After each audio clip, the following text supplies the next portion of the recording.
Or, mes amis, la fête des rois, l'Épiphanie, c'est une fête qui est beaucoup associée à la lumière. On va le revoir dans les textes. Mais toute cette présence, je dirais, de la venue de Jésus vient jeter une lumière. Et vient jeter une lumière qui va dissiper des ténèbres. Alors, les premiers textes commencent par « Debout, Jérusalem resplendit ». Alors, j'espère que vous êtes resplendissants.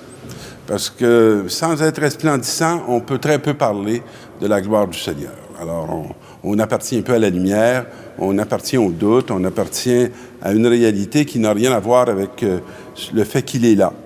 Et l'obscurité recouvre la terre, les ténèbres couvrent les peuples, mais sur toi se lève le Seigneur et la gloire brille sur toi.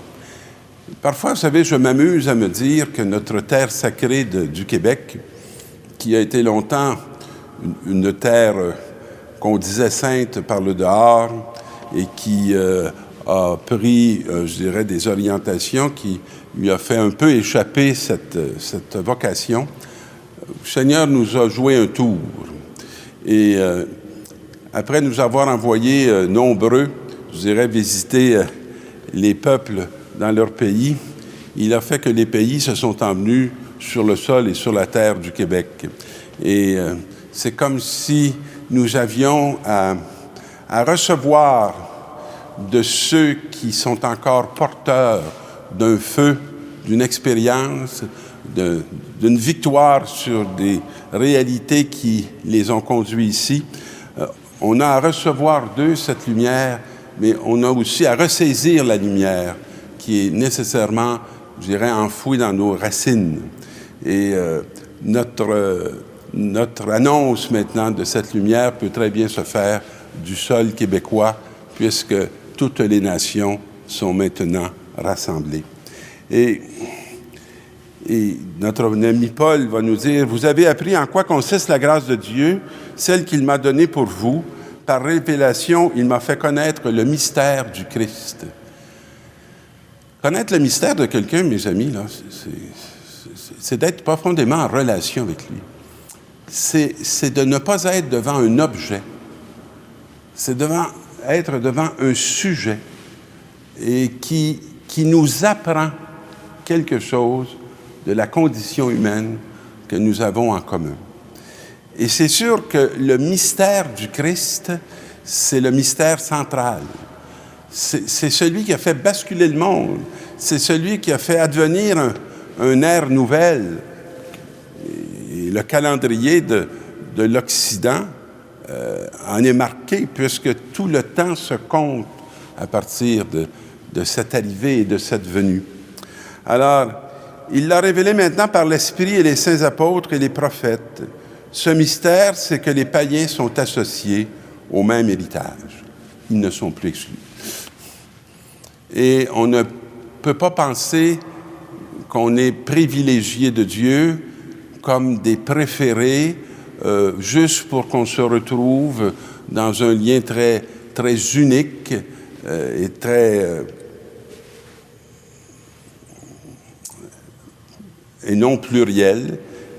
On est associés pour pouvoir justement partager cet héritage qui est le nôtre avec l'humanité entière.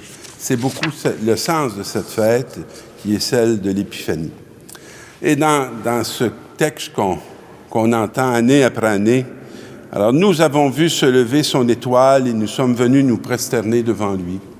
Et on voit déjà la confrontation qui va se faire entre deux royaumes. Et où est le roi des Juifs qui vient de naître?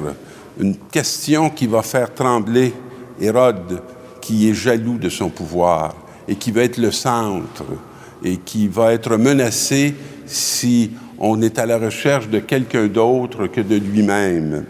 Alors, en apprenant cela, le roi Hérode fut pris d'inquiétude et tout Jérusalem avec lui.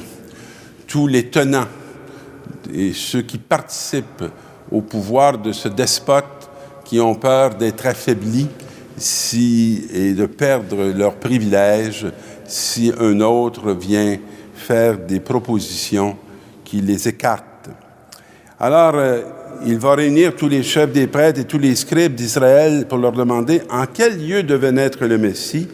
à Bethléem en Judée, car voici ce qui est écrit par le prophète. Alors, ils savent très bien, et ils vont être capables de répondre par leur connaissance, je dirais, des études bibliques, où doit naître le Messie, mais aucun d'entre eux ne bouge ou ne se met en marche pour aller à sa recherche, à sa rencontre. Alors, notre ami Hérode va convoquer en secret pour faire préciser à quel moment cette lumière est apparue.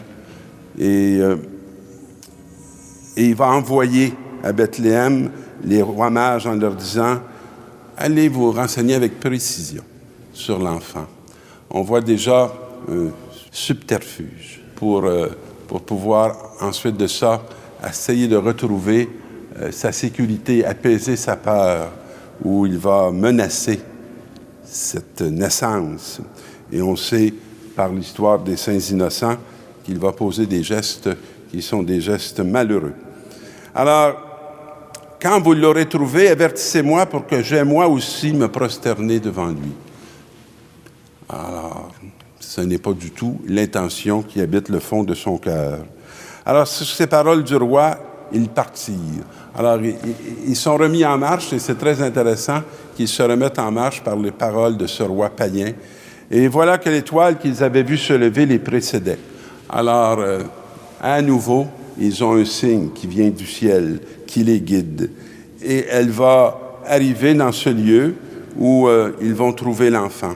Alors, des grands rois de la terre qui vont venir se prosterner devant un tout petit, dans un lieu complètement démuni, un lieu qui n'affiche pas de grandeur, mais qui vont faire l'expérience de la reconnaissance de cette grande lumière qu'ils cherchaient depuis longtemps et qui va déjà commencer à mettre en marche un univers nouveau qui va faire que cet héritage va pouvoir être partagé avec ces différents lieux et ces différents milieux.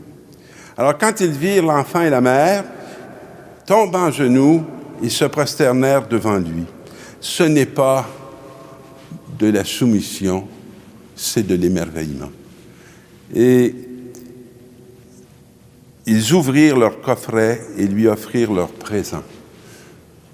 Je nous souhaite, mes amis, d'être capables d'ouvrir nos propres coffrets, d'ouvrir nos propres cœurs et d'offrir notre présent, notre être, pour que la venue de cet enfant puisse faire, je dirais, son œuvre avec notre collaboration et notre participation. Mais ils sont avertis en songe de ne pas retourner chez Hérode et ils regagnent leur pays par un autre chemin. C'est un bel verset qui nous parle de la conversion. Lorsqu'on a fait la rencontre de Jésus, on ne peut plus marcher sur les mêmes routes de la même manière. On retourne chez soi par un autre chemin qui est celui du Père, du Fils et de l'Esprit. Alors, c'est la grâce que je vous souhaite en cette fête de l'Épiphanie. Bonne mission.